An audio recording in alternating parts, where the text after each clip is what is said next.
నాకు మళ్లీ జన్మ అనేది ఉంటే కుప్పం ముద్దు బిడ్డగానే పుడతాను, మీ సేవ కోసమే ఉంటాను. అలాంటి అరుదైన అనుభవం ఈ నియోజకవర్గం. ఈసారి ఎన్నికలు జరిగాయి. 164 మంది ఎమ్మెల్యేలు గెలిపించారు.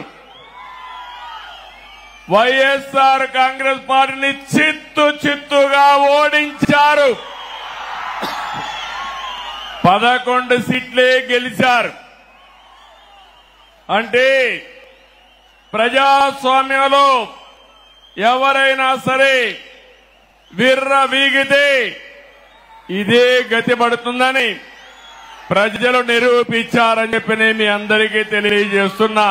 కుప్పం నియోజకవర్గం ఉంది, నా సామాజిక వర్గం లేదు కానీ ఈ వెనుకబడిన వర్గాలే నా సామాజిక వర్గం.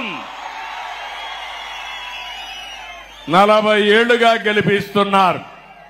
అందుకే రాష్ట్రంలో 8 మంది కేబినెట్ మంత్రులుగా బీసీలను పెట్టాం. ఇది ఒక చరిత్ర. 24 మందికి 8 మంది బీసీలు ఉండడం చరిత్ర అని చెప్పి కూడా నేను మీకు తెలియజేస్తున్నా. ఈరోజు 4వసారి నేను ముఖ్యమంత్రిగా ప్రమాణ స్వీకారం చేశాను.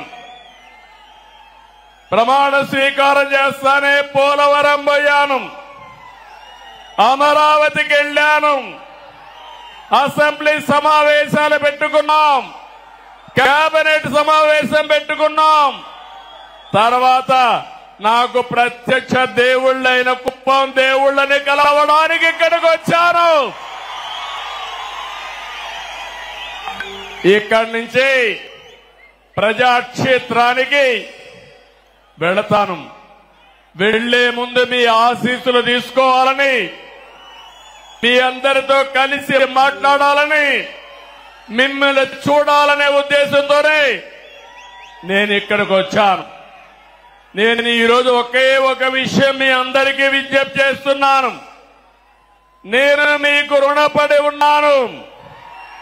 5 ఏళ్లలో మీ రుణం తీర్చుకుంటానని మరొక్కసారి మీ అందరికీ హామీ ఇస్తున్నా, వాగ్దానం ఇస్తున్నా. అన్ని విధాలా అభివృద్ధి చేస్తాను.